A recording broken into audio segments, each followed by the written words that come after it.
पश्चिम बंगाल में हुमायूं कबीर जहां पार्टी बनाने की तैयारी में है, तो वहीं असदुद्दीन ओवैसी की पार्टी एआईएमआईएम ने भी पत्ते खोलने शुरू कर दिए हैं। मुर्शिदाबाद से ही ओवैसी की पार्टी ने पदयात्रा और जनसंपर्क अभियान शुरू कर दिया। क्या बंगाल में बिहार की तरह खेला कर पाएंगे ओवैसी? देखिए।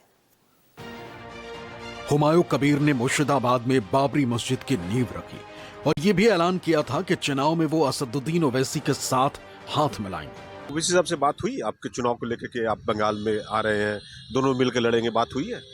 उनको जो खास आदमी है उनको साथ में रिलेशन है, बातचीत कर चल रहा है।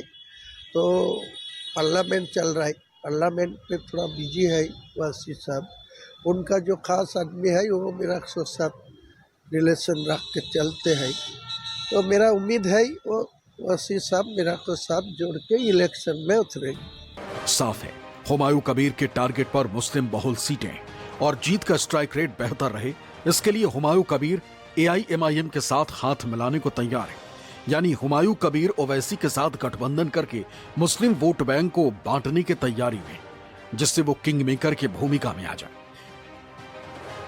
हुमायूं कबीर को मिल रहे मुस्लिम समर्थन से ओवैसी को भी बंगाल में अपने पैर जमाने की राह दिख रही और उनकी पार्टी ने उसी मुर्शिदाबाद को अपनी चुनावी रणनीति का अहम केंद्र बना लिया, जहां बाबरी की तर्ज पर मस्जिद की नींव रखी गई।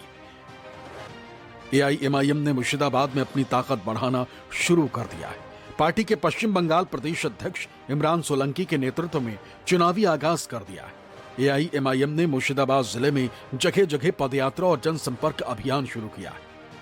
हमें हमारा अधिकार, जो हालत हमारे मुसलमानों की टीएमसी सरकार हो या बीजेपी सरकार हो करके रखा है, उसके खिलाफ हम उतरे और लोग हमारा समर्थन हमारे साथ आप देख सकते हैं। तो हमारे अधिकार हम लेकर रहेंगे, ये राज्य सरकार हो, केंद्र सरकार हो, असदुद्दीन साहब की पार्टी, एमआईएम पार्टी, अब हम एक इन जगह नहीं छोड़ेंगे और जो लड़ाई हमारी चल रही है वो चलती रहेगी। एआईएमआईएम का मकसद साफ है कि जिस तरह बिहार में उन्होंने खेला किया, उसी तरह बंगाल में भी मुस्लिम वोटों का बंटवारा करके कुछ सीटें जीत ली जाएं और बंगाल में मुस्लिमों के रहनुमा बनने के ताल ठोक सके।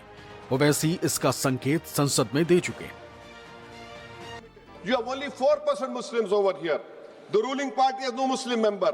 If Lok Sabha increase the percentage of OBCs and the upper caste is there, now it is at the cost of whom? Muslims are not there.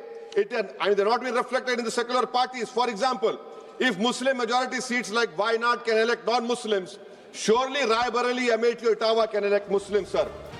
Owaisi को हौसला इसलिए भी बढ़ा है क्योंकि बिहार में 19% मुस्लिम आबादी के बीच उन्होंने 5 सीटों पर जीत दर्ज कर ली थी।